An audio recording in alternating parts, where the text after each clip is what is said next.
पढ़ ली थी। अब मानो देखो, आईसी कमेटी में कौन होता है? एम्प्लॉयर। हेड कौन होता है? एम्प्लॉयर। ठीक है, आईसी कमेटी में एम्प्लॉयर होता है।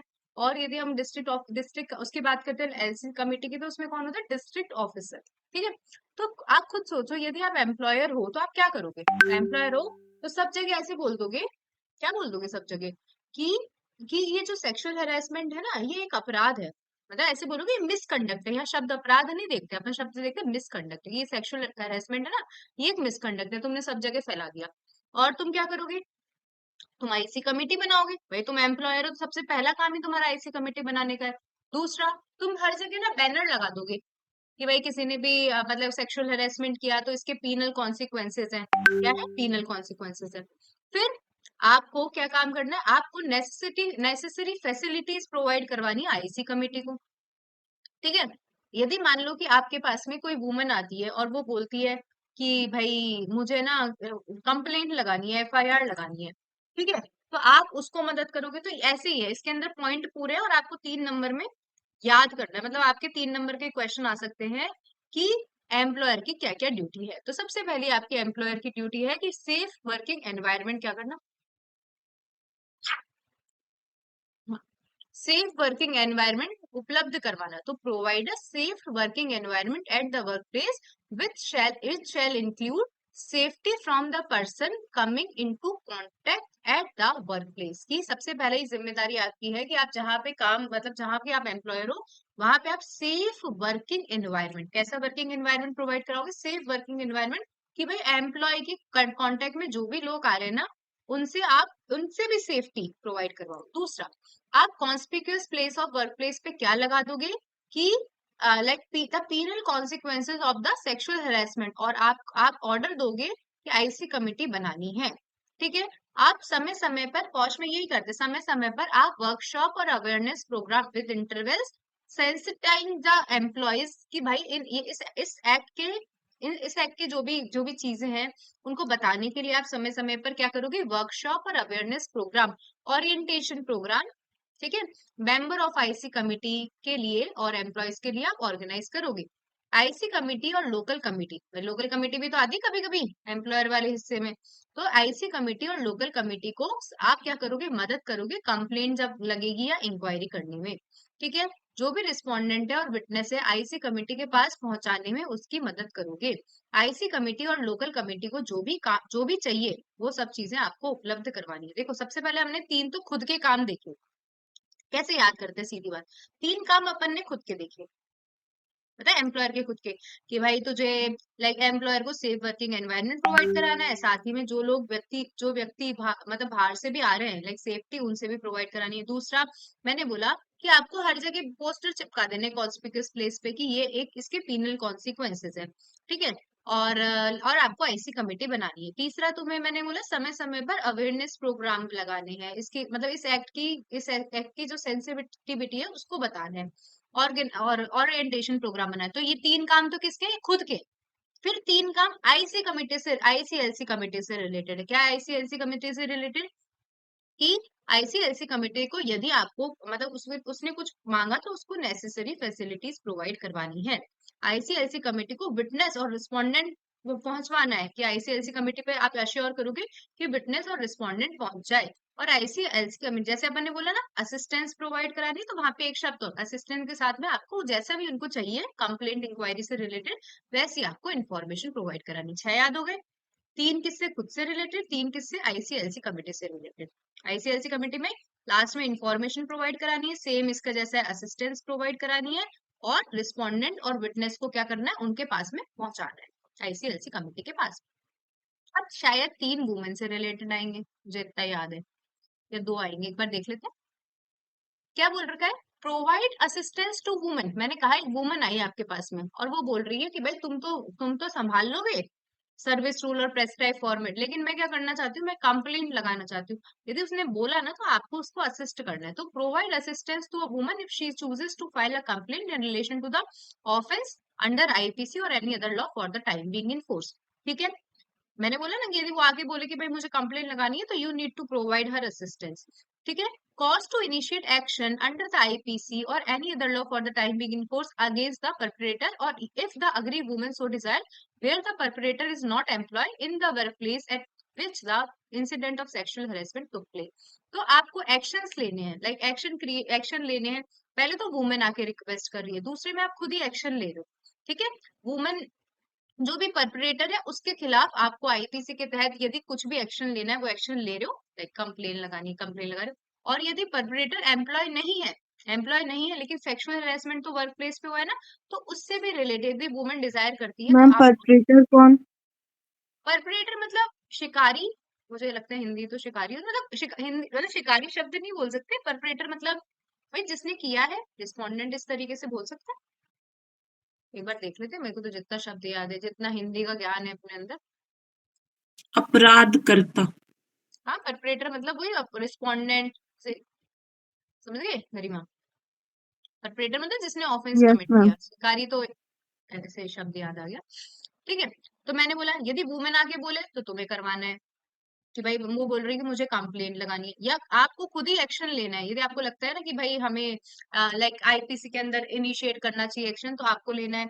यदि परपरेटर एम्प्लॉय है तो भी करना है, और यदि परपरेटर एम्प्लॉय नहीं है तो भी आपको करना है, क्योंकि सेक्सुअल हरेसमेंट कहाँ हुआ है, वर्क प्लेस पे हुआ है।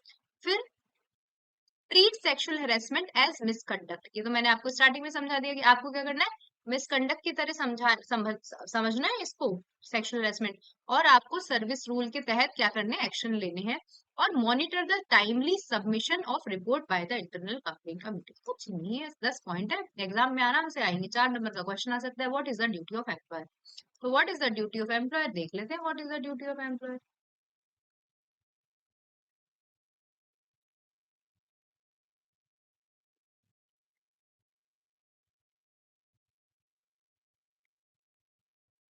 आ जाइए, सबसे पहले तीन ड्यूटी, तीन क्या चार 5 ड्यूटी है खुद की, ऊपर की 3 नीचे की 2। आ जाओ, कौन कौन सी ड्यूटी है, शांति रखो। देखो, सबसे पहले हमारी ड्यूटी है सेफ वर्किंग एनवायरनमेंट प्रोवाइड करना, सेफ वर्किंग एनवायरनमेंट प्रोवाइड करा। ठीक है। अब कुछ कुछ लोग पता है ऐसे आलसी होते हैं, जैसे अपन बचपन में नहीं पढ़ते थे क्या, ठीक है इसका आंसर आएगा तो लिखे आएंगे, एग्जाम में करते थे ना इसको, क्या कॉमन सेंस के तो क्वेश्चन है, और इस कॉमन सेंस के क्वेश्चन के अंदर के कारण कि भाई एम्प्लॉयर की क्या ड्यूटी होगी, ऊपर ऊपर से पढ़ लेंगे और एग्जाम में ठीक है कुछ भी पॉइंट मार के आ रहे हैं, ऐसा नहीं, जो डायरेक्ट में लिखा है वो लिख कर आना है। ठीक है। सेफ वर्किंग एनवायरनमेंट प्रोवाइड कराएंगे। दूसरा कि पोस्टर चिपकवा देंगे हर जगह कॉन्स्पिकुअस प्लेस में, और इनको बोलेंगे कि भाई सेक्सुअल हरासमेंट के पीनल कॉन्सिक्वेंसेस है। और आईसी कमेटी को कॉन्स्टिट्यूट करेंगे अंडर सेक्शन 4 क्लॉज 1। फिर समय समय पर ओरिएंटेशन प्रोग्राम, ठीक है, और लाइक बीच बीच में प्रोग्राम करते रहेंगे ताकि सेंसिटिविटी पता चले इसे। फिर मैंने बोला था 3 आईसी कमेटी से रिलेटेड, आईसी कमेटी को असिस्टेंस प्रोवाइड करवाएंगे। आईसी कमेटी में रिस्पोंडेंट, आईसीएलसी कमेटी में रिस्पोंडेंट या विटनेस प्रोवाइड करवाएंगे जब उनको जरूरत पड़ेगी। और आईसीएलसी कमेटी में इंफॉर्मेशन दिलवाएंगे, लाइक उनको कोई इंफॉर्मेशन चाहिए ना, इंक्वायरी कंप्लेंट से रिलेटेड, तो आपकी जिम्मेदारी आप करोगे। फिर ये हुआ 2 वुमेन से रिलेटेड, अभी हम बाद में लिखेंगे, लास्ट के 2 लिखते हैं, लास्ट के 2 भी इसके हैं कि सेक्सुअल हरेसमेंट को एज अ मिसकंडक्ट आप समझोगे, क्या समझोगे, एज अ मिसकंडक्ट समझोगे।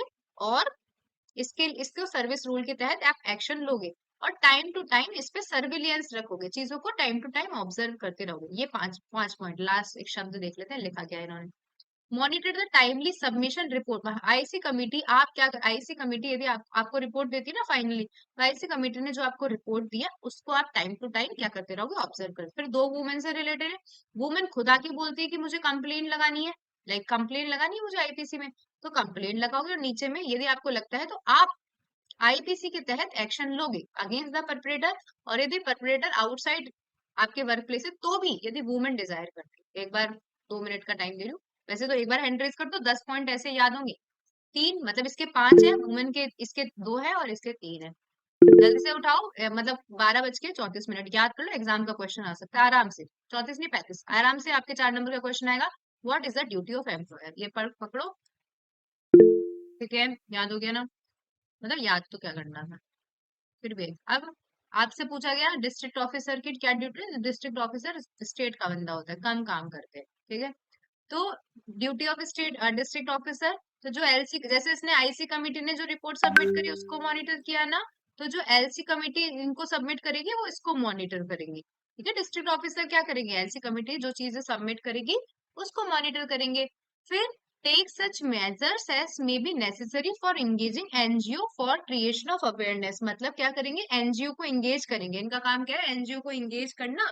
ठीक है, ताकि वो सेक्सुअल हरासमेंट पे और वुमेन के अधिकार पर क्या उठा पाए, अवेयरनेस क्रिएट कर पाए। तो इसके दो काम, एलसी कमिटी जो रिपोर्ट सबमिट करेगी उसको ऑब्जर्व करना, उसको मॉनिटर करना, और एनजीओ को एंगेज करना, ताकि अपन ये जो सेक्सुअल हरासमेंट है इससे रिलेटेड क्या कर पाए, इससे रिलेटेड अपन अवेयरनेस फैला। ठीक है, committee to submit annual report. देखो, ये बहुत अच्छे अच्छे प्रोविजन है, ये आपको सब में जब अपनी बैलेंस शीट्स फाइनल फाइनल होती है ना, जब बैलेंस शीट, तो उसके अंदर जाते हैं ये सारी चीजें। तो द आईसी कमिटी और local committee as the case may be in each calendar prepare and at any in such form as may be prescribe an annual report and submit the same to the employer और district officer. The district officer shall forward a brief report on the annual report received under subsection 2 the section 1 to the state government. भाई, यदि IC committee है employer, तो employer तो चलो balance sheet में छाप देगा, एनुअली रिपोर्ट बनाती है आईसी कमिटी एलसी कमिटी। तो अब ये डिस्ट्रिक्ट ऑफिसर क्या करेगा, डिस्ट्रिक्ट ऑफिसर स्टेट गवर्नमेंट को भेज देगा। अब एम्प्लॉयर, तो आईसी कमिटी देखो, इसने तो स्टेट गवर्नमेंट को भेज दी, और आईसी कमिटी का जो एम्प्लॉयर है वो क्या करेगा, वो एनुअल रिपोर्ट में लगाएगा। तो the employer shall include in its report the number of the case file, की कितने केस फाइल हुए, कितने डिस्पोज हुए। ठीक है, under this act of the, and देखो ये भी बहुत इंपॉर्टेंट है, जब आप बताते हैं मतलब रिपोर्ट जब बनती है बैलेंस शीट, तो उसके पीछे सारी चीजें रिपोर्ट अटैच होती है, तो उसमें यदि कोई भी रिपोर्ट रिक्वायर, कोई भी मतलब आपके आपके यदि कोई भी सेक्सुअल हरेसमेंट नहीं हुआ तो वो भी लिखना पड़ेगा, और हुआ है तो वो डिस्ट्रिक्ट ऑफिसर को बताना पड़ेगा। And where no such report is required to be prepared, intimate such number of case if any to the district officer. ठीक है, कुछ भी नहीं। फिर अप्रोप्रिएट गवर्नमेंट, यहाँ पे मैंने आपको पूरे यहाँ पे आपने अलग से कुछ स्टेट गवर्नमेंट सेंट्रल गवर्नमेंट नहीं पढ़ा है, अप्रोप्रिएट गवर्नमेंट पढ़ा है। तो अप्रोप्रिएट गवर्नमेंट की क्या जिम्मेदारी है, इस एक्ट का इम्प्लीमेंटेशन करेगी, पूरे मतलब कितने केस फाइल हुए, कितने केस सॉर्ट आउट है, सबको लिखेगी। Appropriate government to take measures to publicise the act, कि भाई सारी एजुकेशन देना, कम्युनिकेशन देना, ट्रेनिंग मटेरियल्स प्रोवाइड करना, अवेयरनेस अवेयरनेस प्रोग्राम प्रोवाइड करना। ठीक है, तो और ना लोकल कमिटी को अवेयरनेस प्रोग्राम कर प्रोवाइड करना।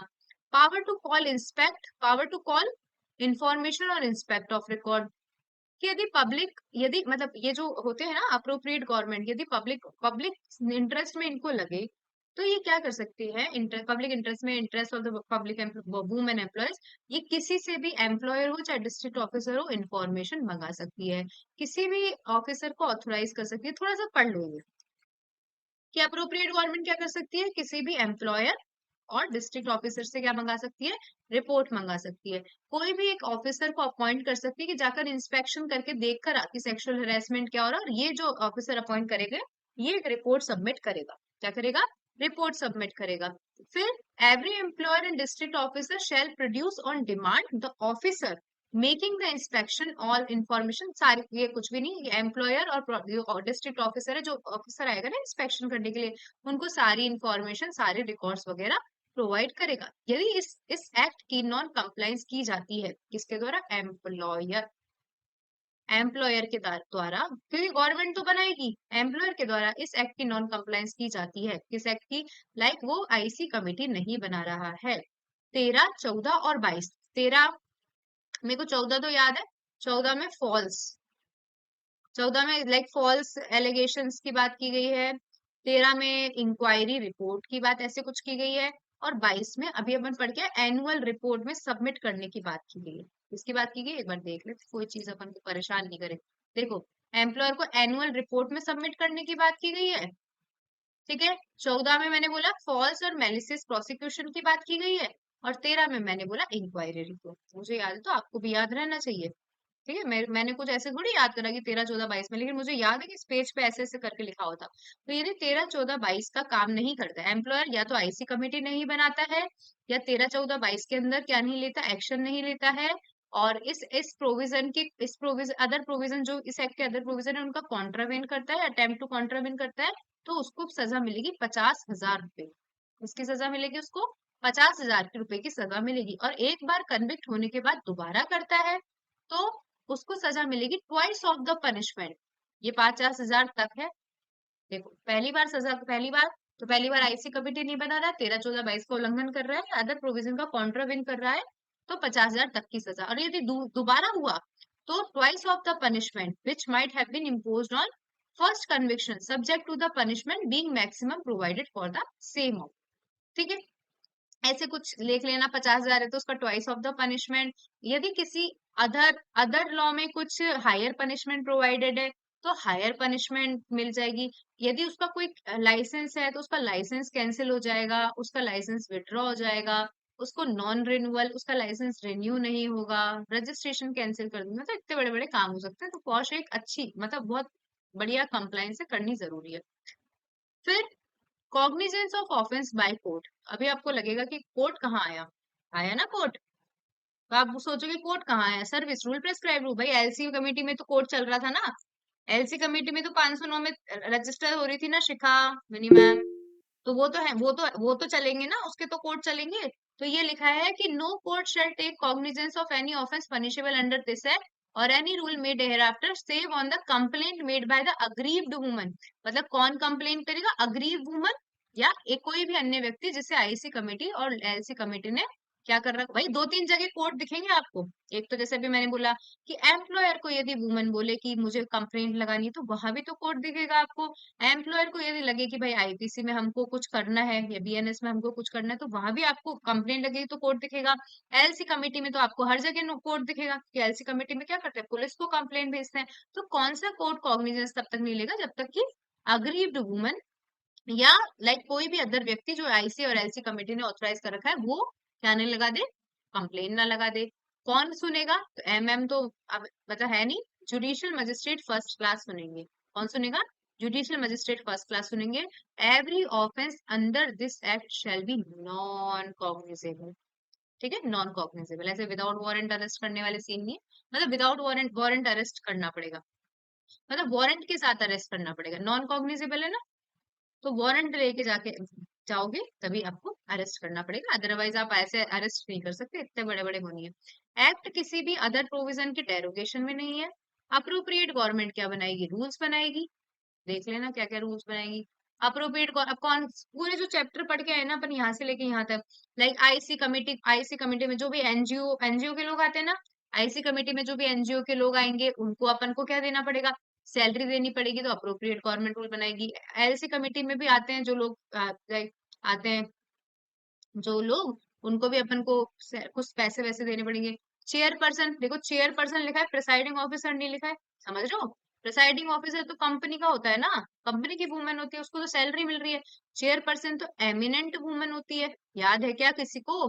भाई चेयरपर्सन एलसी कमेटी में कौन होती है, चेयरपर्सन होती है। चेयरपर्सन तो वही कोई भी एमिनेंट वुमेन आती है, तो उसको कितने पैसे देने हैं। ठीक है, कौन कंप्लेन करेगा, इन ये सब रूल्स बनाएगी। जो जो अपन सब पढ़ के आए ना सबके रूल बना देगी, बस फालतू में अपील के क्या रूल हैं, इन सबके क्या रूल हैं, सबके रूल बना देगी। तो ऊपर ऊपर से देख लेना ना, तो अपन को दिमाग करना है। और यदि कोई भी, अब लेकिन यहाँ पे एक चीज है कि यदि कोई डिफिकल्टी आती है तो सेंट्रल गवर्नमेंट, सब जगह तो अप्रोप्रिएट गवर्नमेंट पढ़ रहे थे अपन, ये लास्ट में पावर टू रिमूव डिफिकल्टी। यदि इस एक्ट में कोई भी क्या आती है, डिफिकल्टीज आती है, तो कौन देखेगा, कौन देखेगा, सेंट्रल गवर्नमेंट, बस खत्म। इसके अलावा देख लेना इसके अच्छे अच्छे दो तीन केस लॉज हैं, मुझे भी तो याद नहीं आ रहे। देख लेना, अपन को इसमें ज्यादा नहीं है। अपन को एग्जाम, देखो एग्जाम में क्या होता है, जैसे जो माइनर सब्जेक्ट है ना उसके तुम 5 केस लो देख लो। मतलब हम तो 10 देख कर जाते हैं लेकिन 5 लिख लो। कभी कभी किसी में उल्टा सीधा है तो एक केस लो, तो अपन को डाल के ही आना। इससे रिलेटेड क्या आएगा, कैसे इंक्वायरी होगी, कैसे कंप्लेंट होगी, तो 5 6 10 केस लो देख लो, मैक्सिमम 10 केस लो जो रट लो आपको। और एग्जाम आए उससे एग्जाम आने से 1 साल पहले के जो केस लॉज है वो देख लो। 5 लैंडमार्क देख लो, 5 लेटेस्ट देख लो, और माइनर में 10 केस लॉ डाल के आ जाओ। क्या है इसमें, देखे आना कोई भी केस। ठीक है, बाकी तो आपका कुछ, आपके और कौन कौन से सब्जेक्ट बच रहे हैं, आपका सीपीसी के बाद में और कौन सा बच रहा है, जल्द से बताओ।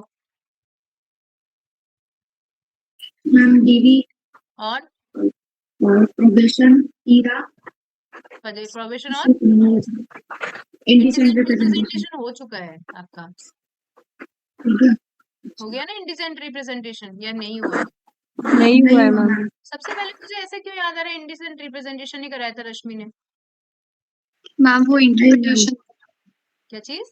इंटरप्रिटेशन कराए। इंटरप्रिटेशन चलो ठीक है, डीवी प्रोबेशन इंडिसेंट, ठीक है, रश्मि पढ़ाएगी इनको तो। ठीक है, एक बार आप मतलब पढ़ो भी ना, सीपीसी चल रहा है ना आप लोगों का, कैसा चल रहा है सीपीसी? सही समझ में आ रहा है क्या? मैम चल तो अच्छा रहा है, बाकी मैम ने बोला है कि वो उनकी जब ज्वाइनिंग जाएगी तब डेट आ देखा गई जाएगा, है। जब जाएगी तब देखा जाएगा, अभी तो अभी कोई ज्वाइनिंग डेट नहीं आई है उसकी। मतलब अभी आ सकती है, कभी भी आ सकती है, लेकिन अभी आई नहीं है, वो बात है। क्योंकि अभी तो ये माहौल चल रहा है, युद्ध उद्ध के क्या होंगे क्या नहीं होंगे अभी पता भी नहीं है। आएगी तो फिर देख लेंगे कैसे क्या करना है। ठीक है, मैम मंडे से स्टार्ट करेंगे क्या आप?